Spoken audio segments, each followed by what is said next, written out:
Sa darating na buwan, muling magbubukas ang ABS-CBN ng bagong kabanata para sa kanilang mga palabas sa telebisyon. Ayon sa mga balita mula sa loob ng network, ilang bagong kapamilya stars ang handa ng ipakilala sa publiko na magbibigay ng bago at sariwang kulay sa kanilang mga primetime at weekend shows.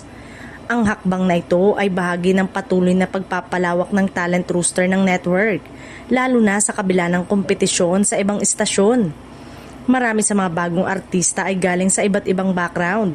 May mga dating kapuso na muling bumalik sa kapamilya, mga indie actors at mga talent na nagmula sa reality shows. Layunin ng network na hindi lamang magdagdag ng muka sa kanilang lineup, kundi magdala rin ng sariwang kwento at dinamika sa mga teleserye at variety shows.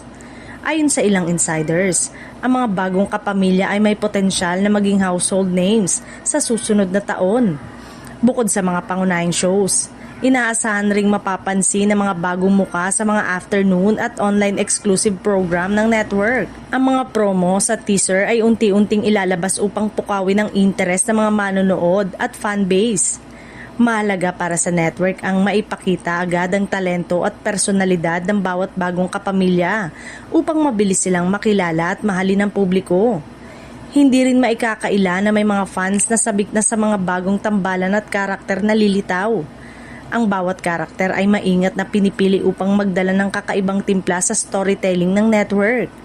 Ayon sa creative team, ang pagpili sa bagong cast ay isinasagawa hindi lamang batay sa talento kundi pati na rin sa kakayanang makihalubilo at bumuo ng chemistry sa mga kasalukuyang kapamilya stars.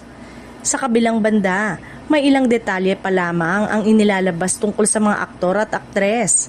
Ang opisyal na anunsyo ay nakatakda sa isang media event sa loob ng network sa mga susunod na buwan, kung saan magkakaroon ng pagkakataon ng media at fans na makausap at makilala ang mga bagong kapamilya ng personal.